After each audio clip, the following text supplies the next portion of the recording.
moving towards, how do we get to be an earth care congregation? And in my faith tradition, that's it's a formal title. We apply to our nationwide church, the PCUSA, to become certified. But what I'm going to talk to you about is more generic than that. And it's a journeying towards earth care. And I'm deliberately using that word journey. And let's see if the slide will advance for me. I'll put this one here. Okay. All right. Oh, there we go. You got to click that one. All right, got it.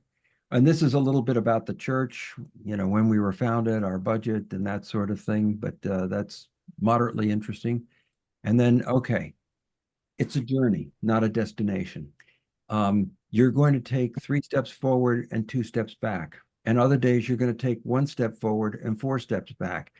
And that's the way it goes. But, it's a bit like the journey of our faith, too. You sometimes are on the wagon and sometimes you fall off the wagon. And then you say, oh boy, I screwed up on that one, but I'll get back and try again.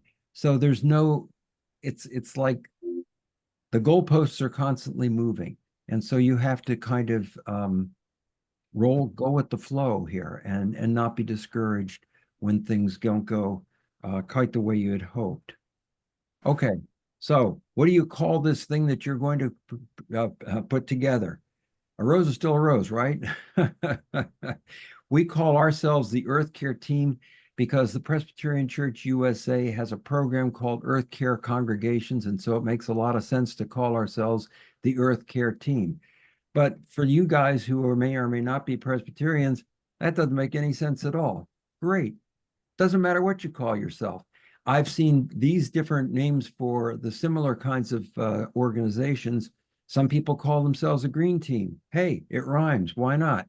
I've seen other people call themselves the creation care team. Hey, Interfaith Power and Light talks about green sheep. Well, okay, if that works for you. My Methodist friends talk about climate justice team, and that ties in justice as well, which I think we're all concerned about. But don't get hung up on the name, is I guess what I'm saying here. So, our Earth Care beginnings. We requested setting up an Earth Care team to our session, and that's the ruling body of our church. And the session's reaction to this is kind of like what you see on the left there, that guy who's kind of like doing the Home Alone guy. Like, what do you want to do, David? Oh my God, this is going to cost millions of dollars. Oh my God, oh my God. Because what we're asking them to do is to have permission to do an environmental audit in the areas of worship, facilities, outreach, and education. And there's a specific menu of things that you can do in our faith tradition, and you get points for each one of them. Now, frankly, I could share that with you, and if you changed a few words out, it would work for people in any faith community. You don't have to be a Presbyterian. There's very little specific reference to our polity or anything like that. There's stuff like, do you have aerators on your faucets? Well, that applies no matter where you have the faucet, So I think it would be a helpful thing, and I'd be happy to share that with Adriana afterwards, and she could share it with you. I think it'd be a nice checkoff list of things that you could do. But that's what I was asking them. And then this gets to, well, what are the concerns that the session had? And the answer here is, here are some of the barriers. And I've got this little plant, which is kind of like me trying to break through the concrete of some of these problems. And so the first question is, oh my God, what is this going to cost? And the answer is, I get back to them and say, well, I don't have a budget. So the only way it'll cost anything is if it goes through you guys. You're in the session. And if you say yes, it happens. And if you say no, it doesn't happen. So you're in control, not me. Oh, now this is the second one bullet was more prevalent 12 years ago when we started this climate denial. It seems, thank goodness, a lot less so now. But the pitches I would make to different people in the congregation would be, for those people who were all in, like the people on this call, I would talk about, our obligation, our religious obligation to take care of the creation. Okay. But for those more conservative members, I would say, geez, you know, if we increase something like the insulation, it reduces our carbon footprint, which they could care less about, and saves money. Ah, bingo, I got the right answer there. So I thought that seems to have worked in a lot of that. And the other question that I got was, hey, we can't take on one more thing. I got all this stuff on my plate. Oh my goodness, oh my goodness. And then the other one, so who's going to do this anyway? And the answer to the second, the third and fourth bullets are, we have so much on our plate. So I'm not putting it on your plate. I'm putting it on my plate. So who's going to do it? Me and my team. Oh, so that kind of calmed that down a bit. And then it gets to why should people of faith care about the environment? And this is very specific to your faith tradition. Every faith tradition expresses it in its own way. A Buddhist would say something very different than a Muslim, than a Hindu, than a Christian, than a Jew, than a, and on and on and on and on. But no matter what faith community you're in, you have your own way of saying this that will uh, provoke or convince people in your faith tradition. I'm in the Judeo-Christian tradition, so we focus on things like, well, the Bible, Genesis 1, and Psalms like Psalm 8, which is a beautiful, almost poetic rendition of why the creation should matter to us. Many of us also have policy papers that we can turn to in our faith tradition. I mean, in my tradition, we crank out a policy paper on the environment about once every 5 years since the 1960s on some aspect of earth care. For a while there, it was the ozone layer. For another time, it was this, that, and the other thing. So I've got a lot I can deal with. But, if you're Catholic, Laudato Si is a beautiful document, and that can work for you. And I'm sure there's others in other faith traditions that can help you out. And so this is kind of our mission statement. So I would recommend something like this that works, in language that works best for your faith community. What are we trying to do? Be better stewards of our environmental resources. Okay. Inspire our members so they go out into the world, not as concerned about the environment in their places of business and in their shopping and in their buying of stocks and bonds and that sort of thing. And then to demonstrate to our community through the Earth Care Congregation thing that we've made a commitment. So that's kind of a mission statement, just modeled that we've liked a lot. See, there we go. So where do you begin? You begin at the beginning, of course. You begin with where do you have passion? And there's no right answer to this. I remember talking to Joelle Novi, who is works for IPL, and I had a coffee with her and said, "Oh my gosh, where should I begin?" And I had all these great ideas, and she said, David, where do you have passion? Where can you score an early, easy success? So rather than doing these grandiose schemes, I said, well, I'm kind of like hooked on coffee. And the more I looked into it, the more I realized, the growing of coffee and the harvesting and planting of coffee is dreadful from a number of different reasons. On the one hand, environmentally unsustainable practices. Ugh, it's terrible. And a lot of coffee farmers are being utterly exploited by these big coffee merchants. So that's not too cool.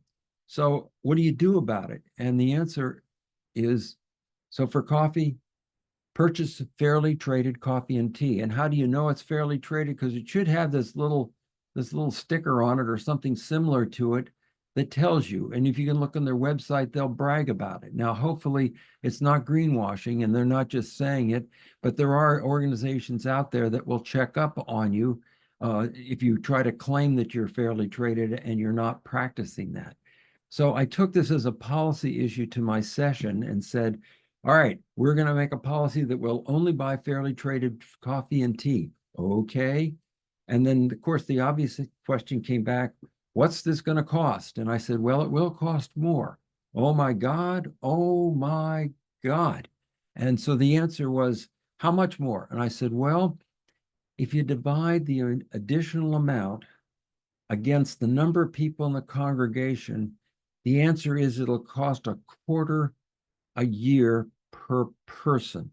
So then I slapped 2 quarters on the table and said, this is for me and my wife. We're putting in our 50 cents worth right now.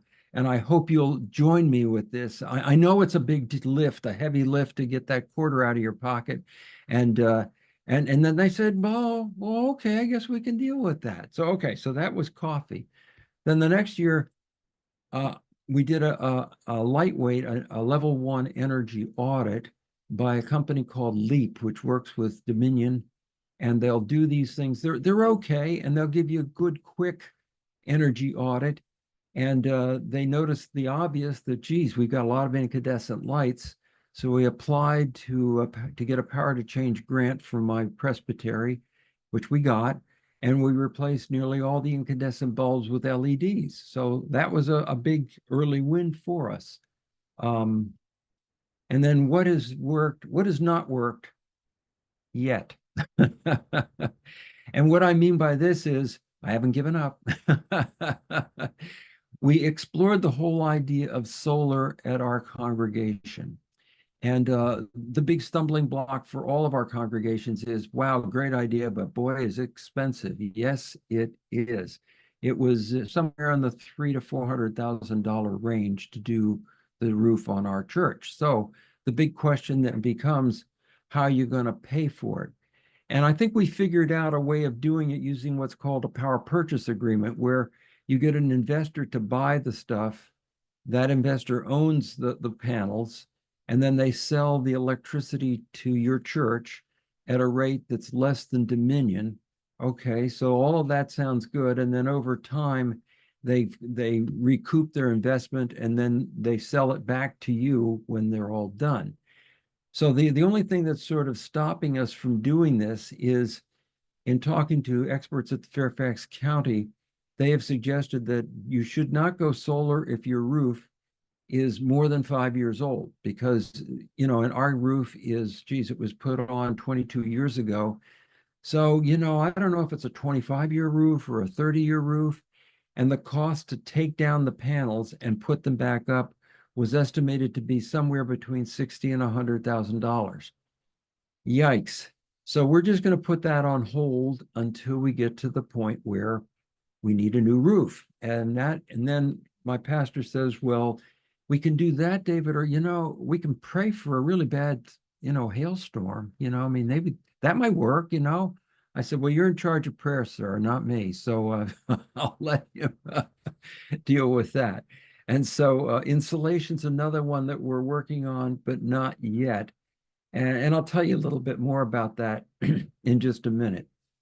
And the answer on that one is, why not money? Okay. Joe wanted me to talk about our current sustainable practices, and we should add to this list, but we're getting there. Using ceramic mugs for coffee, not styrofoam. Okay. Vegetarian options for all church meals. Okay.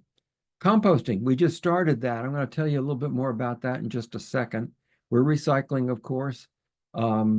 We give talks on earth care type subjects. We're doing one over the summer that I'll tell you a little bit more about in a minute. We were using the green and clean standards that Virginia has put forth, that I'm sure Margaret knows all about a lot more than I do. And we've got a new lawn care company that is abiding by those standards, even though they're not one of the contractors on that green and clean list.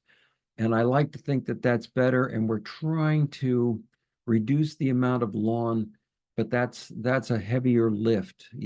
People are locked into that suburban look that we all have inherited over the last century or so.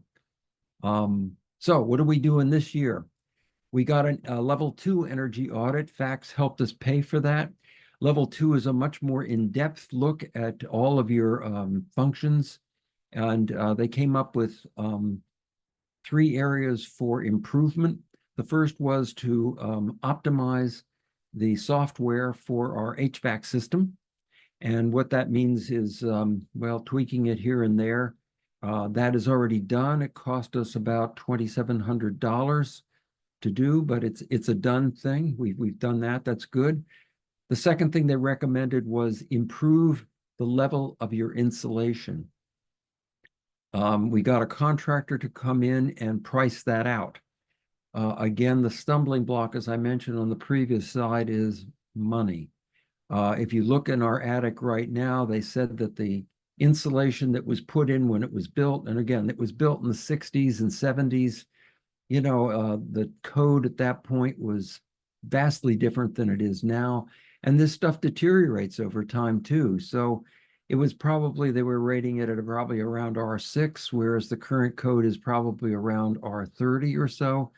So you can see we got a long way to go to try to seal up the place and make it a better energy envelope. But the cost to do that would be about $368,000.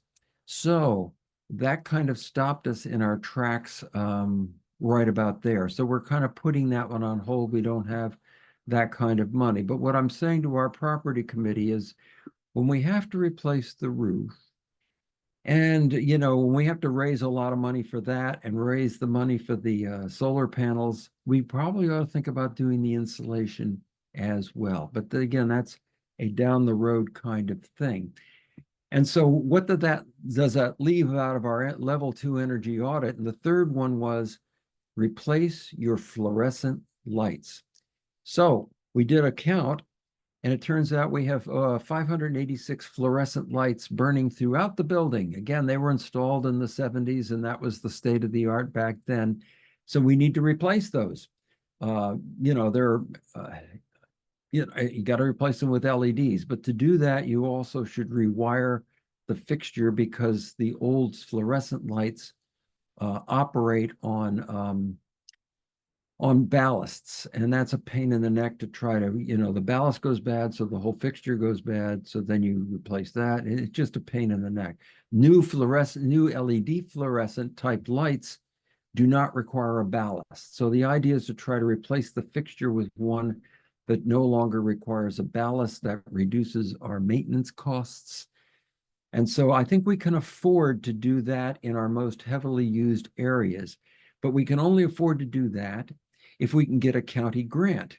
And FACTS has told us about a county grant program that'll provide between $10,000 and $15,000 to individual churches on a dollar per dollar grant. And so that, I think, is far more manageable. And I think we're about at the point when we're ready to apply for that grant. And boy, I sure hope we get it, because then we could press forward with that. And then over the summer, we've conducted what we call an Earth Care Fair. We normally have 2 worship services at 10 and 11. And so getting the whole congregation together is sometimes a challenge, because when the 10 o'clock service is over, those people have coffee and go home. And then the 11 o'clock people leave at noon and they go home. So we never kind of mix together. But in the summer, we have just one worship service. And so at 11, we have a fellowship hour in which everyone comes together. So we thought we'd take advantage of that. And we're conducting every Sunday at 11 o'clock, we have an Earth Care Fair, and we have a different theme each week. We'll have a table, and we'll either have a speaker or someone who's just there answering questions. And like we're going to have a vendor come in from a store over in Vienna called Trace, and she sells reusable products, and she also has bins of stuff like coffee and other things, nuts and that sort of thing, that you bring your own container instead of buying a container and then only throwing it away when you're all done. She's going to come in and sell us some of those if we want to buy them. Last week, we had Rick Gallagher, who's on the FACTS board, come in and talk to us about recycling, what you should recycle and what you shouldn't, which is confusing enough as it is in Fairfax County. So thank goodness he sorted us out a bit. And he also talked to us about zero waste, which I'm never quite sure I understand, but Rick does, and he helped explain that to us. So that was really helpful. And then we talked about composting at home, and also more broadly. These are different topics we're going to cover, and also native plants. We're going to have one on that. And then finally, our final initiative in 2024 is composting. We don't have composting on site, but I've explored with vendors, how can we compost and you guys take the stuff away? And so that's what we've just started with. We started with just a 7-gallon bin, and they pick it up every Thursday, just like the trash guy picks up your stuff at home. And so you can put your table scraps, your food scraps, stuff like that into this little bin, and they take it away and take it to some place and they make dirt out of it, you know. But there's an intriguing, a guy wrote back to me after I was exploring around and trying to find a good vendor that would, you know, be the right price and everything. And he got back to me and says, "Hey, we're trying something new, David. See if you guys would like to do this." Okay, I'm listening. Okay, we bring a van to your church parking lot. Okay. And it's, you know, it's a big van. And what we put in there are black soldier fly larvae. Okay. Then you put compostable material, you know, all that stuff that, you know, your table scraps, your bones, anything like that. Okay. And then the black fly larvae love to eat this stuff. Okay. And they turn it into dirt. Wow. I said, well, what happens when the black flies grow up and become, you know, big flies? I mean, the last thing I want is a black fly infestation in the church. Do I hand out fly swatters to everybody? I mean, this is not going to work. And he says, oh, no, no. They'll stick around the compost heap because that's what they like. They like to eat it, and then they like to lay their eggs in it. Okay. And it's going to be a big trailer. Okay. And then it could be like a community center, and everybody could bring their stuff to your church parking lot. So we're looking that over. The biggest draw for us is, and it's free. So I'm still trying to figure out whether this will work for us or not. But meanwhile, we're paying for a pickup service with a 7-gallon bin. And if it gets to be, you know, if we start to fill it up regularly, we may move to a 32-gallon bin, you know, like the one that you use for your recycling. Of course, it costs more. And then we would invite our entire congregation to dump their stuff into it. So that's kind of where we're moving in that direction. And then, oh, and by the way, don't forget to advertise. Brag about yourself. Remind your congregation to who they are and what they should be. So that item on the left is a banner that we have. It's 10 feet by 4 feet. So, I mean, that'll be in your face, right? It's supposed to be hanging on a signpost out front of the church. But, you know, first of all, the signpost couldn't quite handle it because it was so big. Second of all, you know, even if it was stretched out nice and big, people zipping along at 45 to 50 miles an hour on Little River Turnpike shouldn't be looking at your sign. They should be watching the car in front of them. You know what I mean? So instead, we're going to hang that we have a gymnasium on campus, and I'll hang it in the gymnasium so that we get a lot of locals coming in using it for basketball camps and so forth. And so we're going to hang it in there. And so then it's a very physical reminder of here I'm admitting people, reminder of who we are. We are an Earth Chair congregation. Come on, guys, we are. And it also tells people on the outside world, oh, these people care about the environment. You know, I've got a nice pretty tree there and everything. So that should tell them something. And then we produced the poster on the right.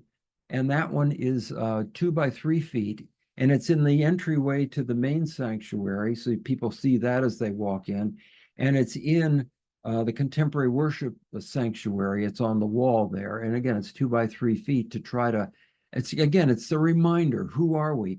And a lot of local groups will use our contemporary sanctuary for their business meetings. And again, it tells the outside world, who are you anyway? Well, this is who we are, and we care about this sort of thing. And so, oh, and don't forget I meant to also put on this particular slide, advertise and celebrate. Celebrate your victories and brag about who you are and what you've done, and tell your congregation about it. And probably a great time to do it, and we do this every year, is on the Sunday closest to Earth Day. You know, it's an obvious one. Okay, so every year we don't call it Earth Day because that's a secular event. We call it Creation Celebration Sunday. Okay, that's what we call it.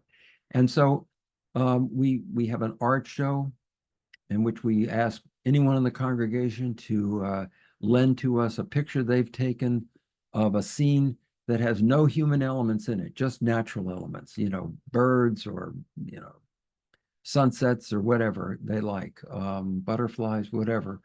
And then we'll have a theme. And the theme one year was, hey, when you go shopping, use this reusable shopping bag. And by the way, it has the name of our church on the side of it, okay? Um, and another year it was, hey, stop using those single-use plastic bottles. And then, I told them how expensive they were and all that. Another year, our theme, we had a movie. There's a fella in group, a Presbyterian church up in Maryland who worked for NOAA. He's retired now, but he was the lead technical guy on Chasing Coral. It's a movie about the oceans are warming and it's killing the coral. And he's a scientist. He's an oceanographer kind of thing. And other years, one year we had a guy come in to talk to us about rain barrels. He said, I love the way he put it. You should be harvesting the rain from your roof. Harvesting rain? Really? Do you do that? I thought it was an interesting way of putting it. And then use that water to water your garden, Well, okay, you put a drip line out from that. Well, that's pretty cool. I like that idea. So those are the kinds of things we've been doing. And I guess my final slide, if I can click there. So I'm done doing my talking. I'm opening it up for you folks to ask whatever questions and thoughts you have, and what motivates you. Where is your passion? What do you care about when it comes to Earth Care? I know what you're going to say, Margaret. You're easy, but I don't know about the others. So, how was that? You like that one? Well, thank you so much, David. I think you're my new favorite speaker ever that I've ever experienced. So that was amazing. And just want to say for those who recently joined, that we are recording the session and we'll send out the recording either this week or beginning of next week. So you'll be able to see all of and hear all of David's amazing jokes and very engaging talks. Well, yeah. And if anyone had any questions to get started. I had a question. David, when you were talking, we have a composter out by our garden at Trinity that we built. And different people from the congregation are bringing their scraps and things from home. Excellent. And we have a dry brown materials bin right beside it, and a pitchfork so they can easily, and instructions on there. But we've also been talking a lot about converting all of our dishware to compostable, and trying to find a company, that could pick that up with. We don't have it on a regular basis, and could pick it up without having to cost a lot, from meals and things that would take everything, food, bones, dairy, everything. And I'm just wondering what the name of the company is that you've been using. What you said is a 7-gallon bin that they pick up. Yes. I did I surveyed the composting options in the area. There's a number of different companies that do this. The one I settled on just because of the price, and they've been pretty responsive, is Veterans Composting. And again, I can send that to Juliana, but you can just look them up. And Veterans Composting, the reason I went with them is because they're the only one that offered a smaller bucket. And we want to just start off small just to see if people would respond to how they would respond to that. And we were hoping they would outgrow that. We would outgrow that bucket, and then you can move to the next bigger size bucket. And so they have pickup service in Maryland and Virginia. But that's who we eventually went with. So and the concern we had about doing composting on site was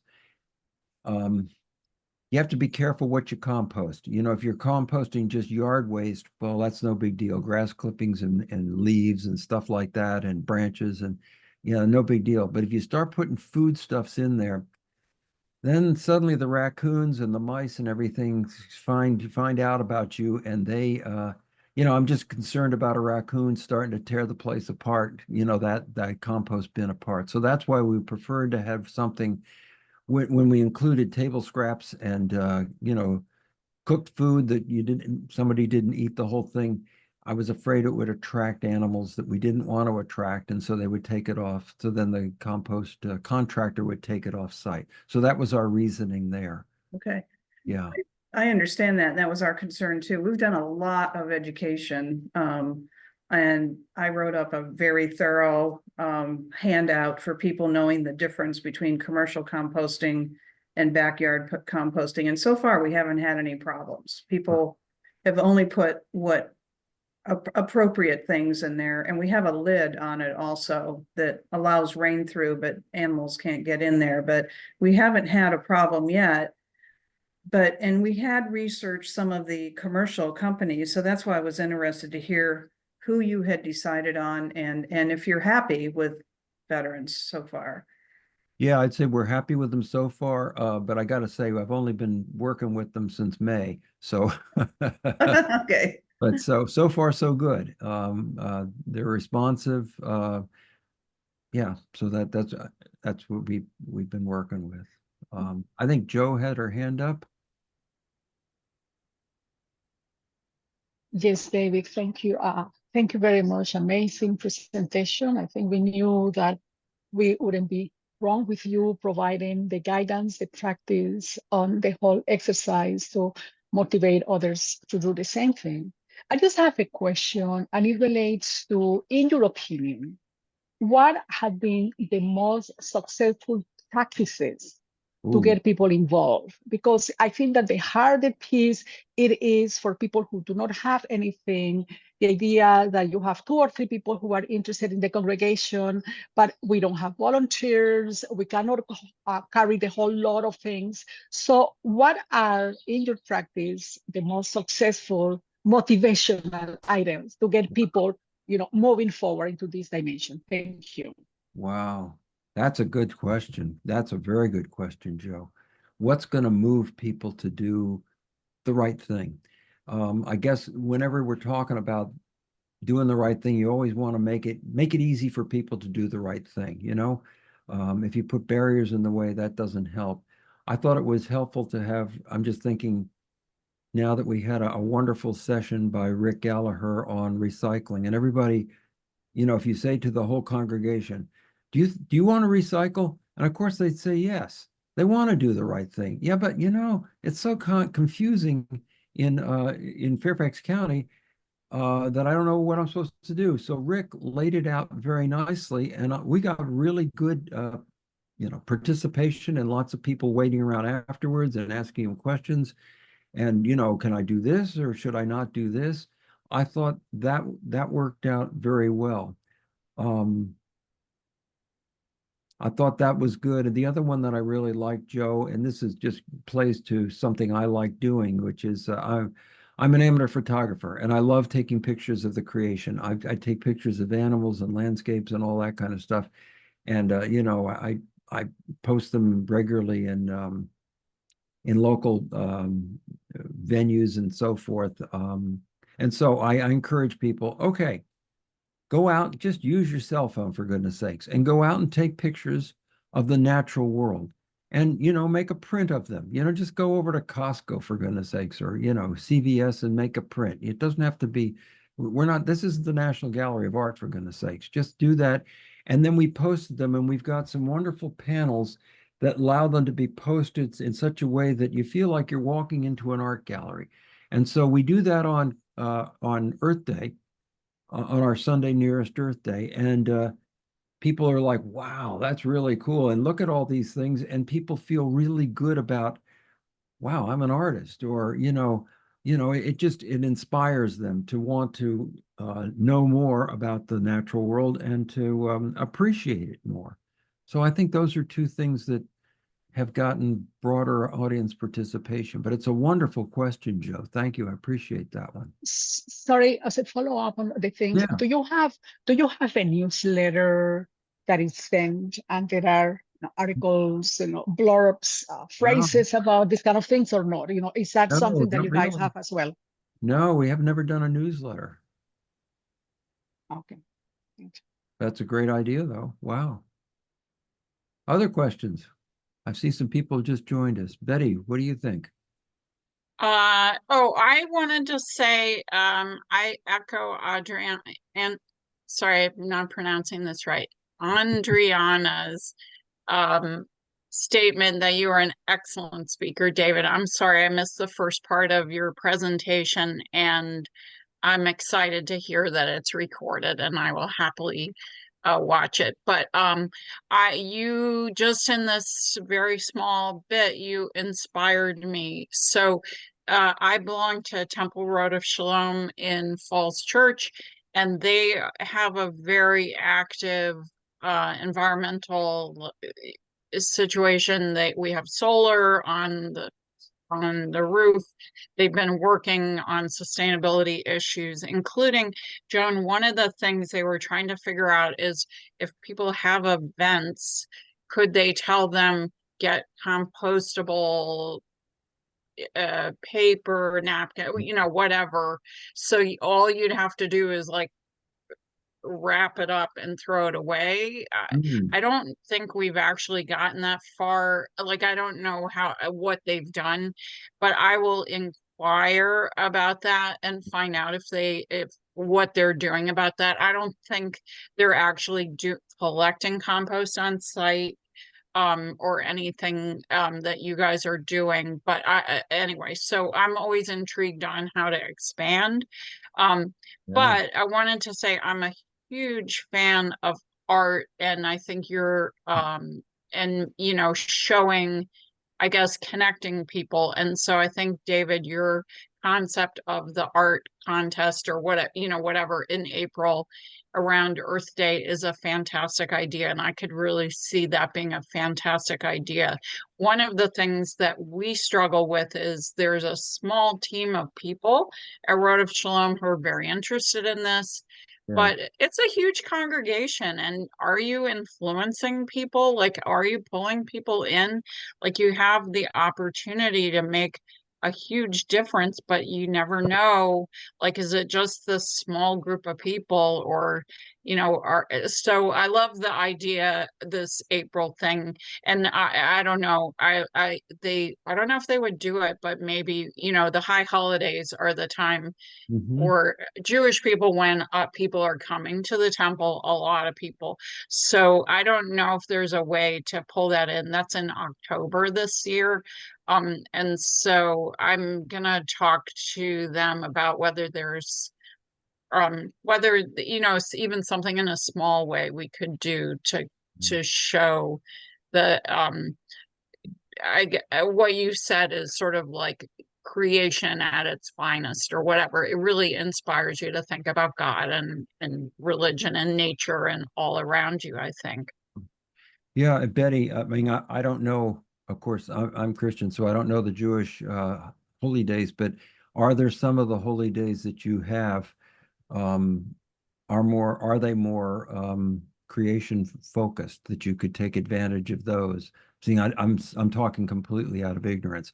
So yeah, and Yeah, well, and actually the one that's probably maybe the more relevant, it's just doesn't pull in quite as many people, is at Sukkot, which is a harvest festival. That would be an awesome one to do that because it is related to, the harvest, etc. yeah.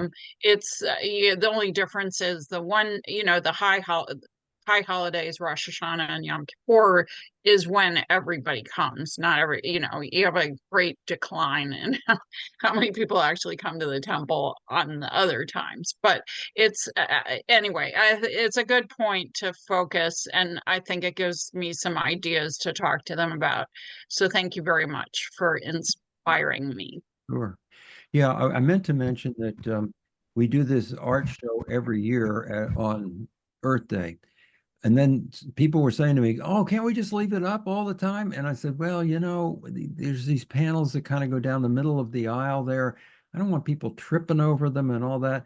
Well, geez, why don't you put it on that wall right there? I mean, no one's going to trip on it there." And I said, "Well, that's a great idea." So now Mm, we have it 12 months a year and we have a rotating exhibit.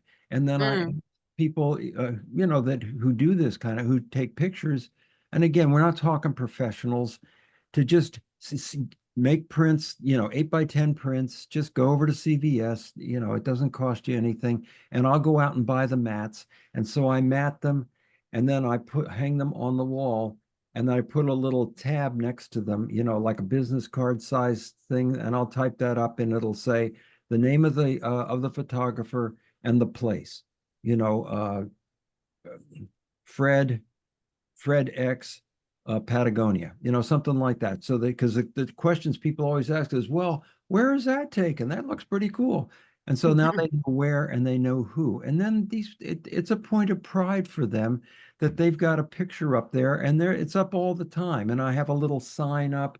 I mean, I could send you pictures of the pictures, a little sign that says, uh, the images that you see on either side of the television set, there's a big television set above it, um, give an indication of how well, I forgot the words I used, the care that we share for God's creation, and then you see these wonderful pictures on either side, it's mhm, just lovely. And it's right there near the entrance door. So again, visitors to the church walk in, they see that, and they see, that sends a message to them. And it sends a message to our own people. This is who we are, you know? mhm, And every church can do that. You could set up a wall where you just say, uh, these are images that show our concern for God's creation or our joy in God's creation. I mean, you can think of the words that you want to use yourself.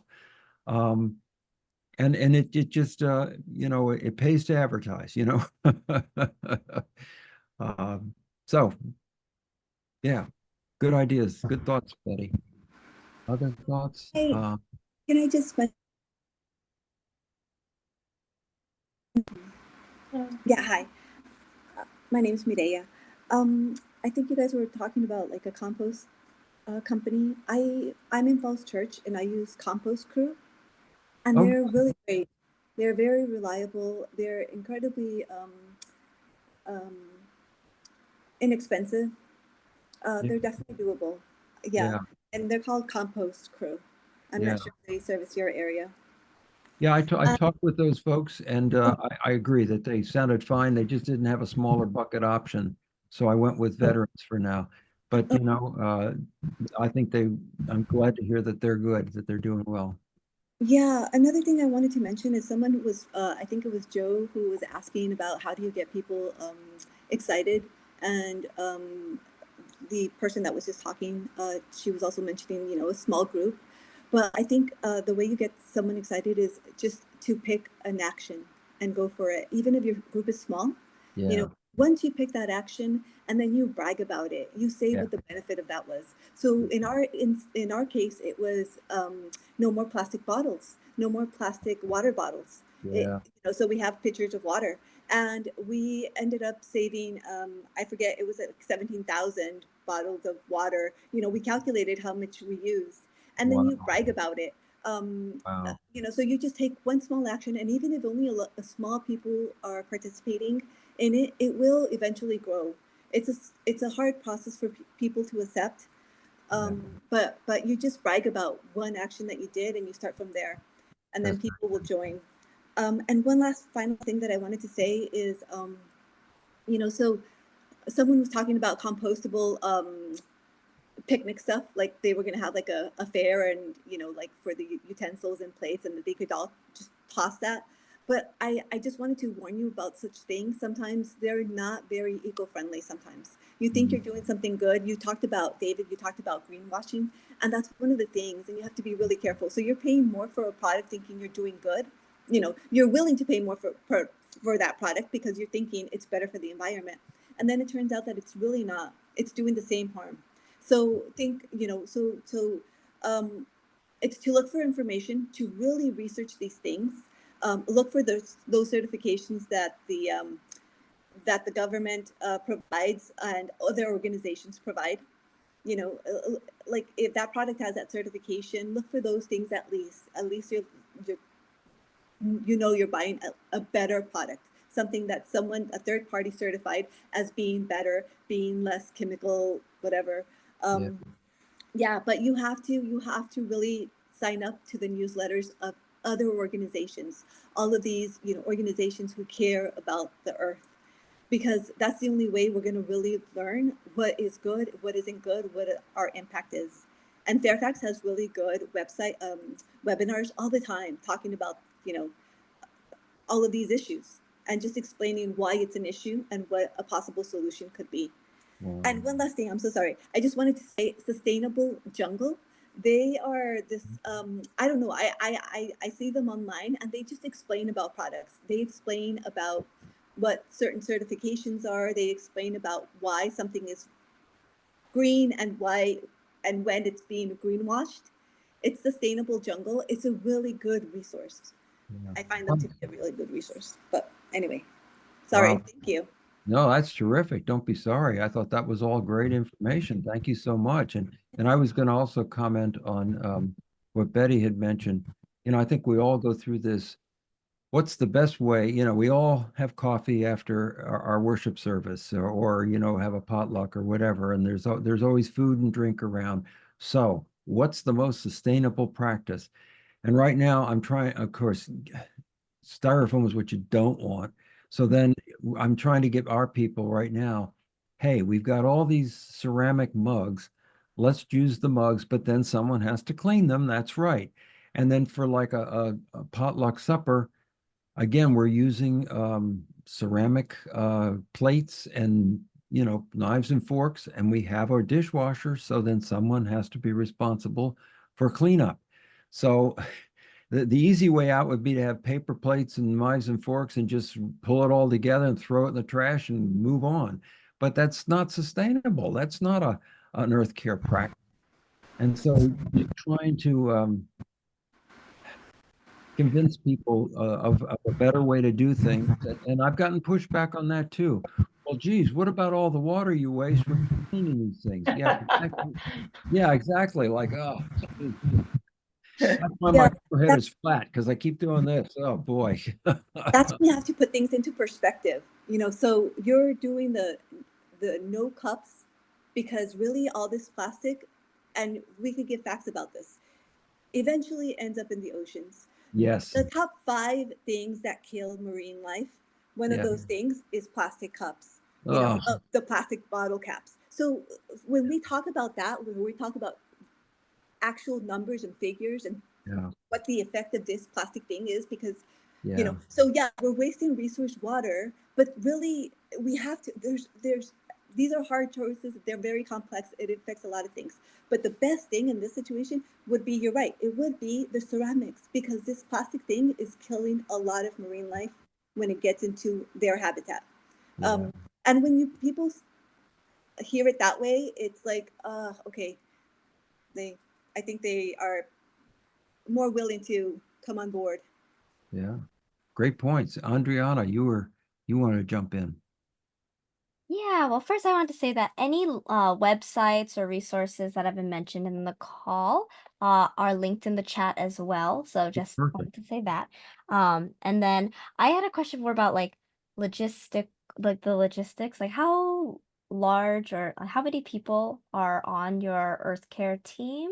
And then like has it grown over the couple years, or how do you do recruitment, that kind of thing? Okay, it started with let's see, because we have to go through this Earth Care, what was it, the environmental audit every year. We did the environmental audit initially in 2012, but then you have to be recertified every year. Again, this is the rules in my faith community. Okay. So I said to each of the committees, well, you got to give me one person to be on my team, because I don't know what you're doing in facilities. Only they can speak for facilities. And you guys over there in education, well, I need someone from there, and so you know, so I kind of browbeat them into joining the committee and didn't meet that often. But they kind of were there like, yeah, here I am. So it wasn't too cool. But then I said, you know, after a while, all I had to do was do a narrative report for my yearly recertification. And so then I just got people who actually cared about it. And so that's who I have now. So the direct answer to your question is I think I have 7 members of the Earth Care team right now. And 3 of them are named Kathy, and they're all spelled the same way. So I think I'm just going to go by Kathy anymore. You know, we'll all go by Kathy. You know, so I'm Kathy David now. You know, so so yeah, and they all care about it, and they all have their own little niche. You know, one woman is very much into planting. She's a gardener, and so when I talk to her about native plants, she's all over that, and she loves that kind of thing. And so that's her thing. Another woman is more into Suzanne is into sustainable products and that sort of thing. I'm trying to do the lighting thing, and I did the solar thing. I guess I do these big projects that sometimes work and sometimes don't. So everybody has their own, you know, thing that moves them. Where do they have passion? And we try to support each other in that. And I'm happy that our new head pastor is our staff person who joins the committee's discussion, and that's very, very helpful to have the head person behind you. Other thoughts? Yeah, Margaret. A couple of things. One is that I don't think most people care enough about sea animals to change their behavior, but they do care about microplastics in their carotid arteries. So Yeah. that might be something. And just sort of in general, I'm wondering if when you have a facility as large as yours and you talk about such big numbers, like hundreds of thousands of dollars, or hundreds of cups you have to wash, that perhaps there might be value sometimes to just doing part of it. You know, like we'll pull out 50 cups because that's all we have time to wash, and then, you know, revert to paper afterwards, as a way of kind of easing people into it so it doesn't seem so shocking. And the other thing, I'm just kind of wondering about the economics of solar. Yeah, 60,000 to replace the whole roof. You know, I mean, not to replace the roof, but to take them down and put them up again is an awful lot of money. But I'm just kind of wondering these days whether loans make any sense, and would that be cheaper than having someone do a purchase agreement thing, possibly? I mean, is there any way that this could actually still save the church money or break even if you have to take them down and put them back up? Or if maybe you did half the roof instead of the whole, I'm just trying to wiggle around and find some other way to make this easier to sell. Yeah, those are great points, and I wrestled with all of that. I mean, that's of course the big elephant in the room is, okay, it's going to cost, you know, when you talk to the contractor, what's the price? The price for our roof was about $360,000. Okay, how do we climb that mountain, particularly after our church just paid off a $7 million loan that took us 20 years to pay off? And so, hey, don't you want to go into debt again? Well, no. So, so that's a non-starter. I mean, in several years they may get over that. You know, finally we've written off and we're debt free. So that's wonderful. But okay. So how do you pay for it? Okay, the best way to pay for it is to just plop the money down and buy it. Okay. But if you don't have the money, then what? Well, you take out a loan. Okay, that's another way to do it. And my, you know, the PCUSA has below market rate loans for environmental type projects like solar. So I could take out a loan for at least 1 to 2% below what the market has right now. Okay, hey guys, let's take out a $400,000 loan at less than market rate. Yeah, but here's the problem, David. You know, when you take out a loan, they want you to pay it back. Oh, yeah, there's that part. So then you have to balance that against, but you're going to save money you will save money because you're using less electricity because you're making electricity yourself. And when you make more electricity than you need, it's called net metering. You sell it back to Dominion. Now, Dominion's doing its best to try to get out of that, and that's another whole problem at the state level that, you know, politicians are trying to, or Dominion's trying to wiggle out of that one. But let's just pretend that that still works. And you can get, what are they called? SRECs, where you can sell energy, the energy you produce, you can sell that on a market for some state or other business or whatever that wants to try to get to carbon neutral. Okay, and that makes money for you too, but it's kind of a sliding scale. So, I mean, I was doing all the financial back and forth, and rather than try to say to my church it didn't want to do any loans, hey, we'll get somebody else to buy it, and they'll take out a loan. And so what's the cost to my church?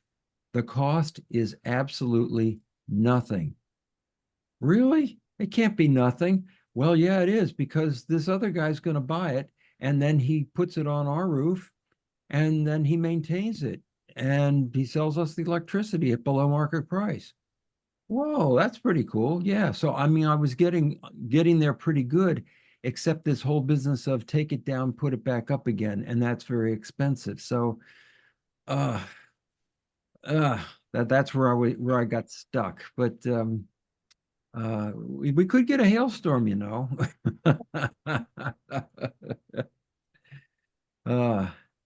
Other thoughts? How are we doing? Yeah, I just want to, I don't mean to butt in. I mean, these questions and comments have been wonderful. We have reached 4 p.m., so I want to be respectful of everyone's time. But like I said, the session is recorded and we will send it out as well. So once you receive it, please share it with people you know, especially the like other people from other congregations or people in your community that you know. I think this has been so valuable just to see and know that doesn't have to be like a huge like 30-person team, right? Even I'm sure when David started this team, it sounded like it was very small, maybe Yes. him and one other person, right? But now it's like up to 7 and they're doing all these great work in like within less than 5 years, which is very inspirational. So I'm very excited to get this word out. And I just want to thank everyone for being here. If you have any other questions, please feel free to reach out to David at Providence Presbyterian Church, and you can also send me an email as well. And I'll put my email in the chat. But Thank you. regardless, Could thank you save the chat and send that to us, please? Yes, I can do that. Let me actually do that now. Just in case. Well, that sounds good. But thank you so much, everyone. And it's been wonderful to meet everyone here. And thank you so much, David. Mhm. Wonderful. Thank you. Good Thank you, job, David. David. Wonderful information. Thank you. That was Okay. great. Thank you. Yeah. Bye-bye.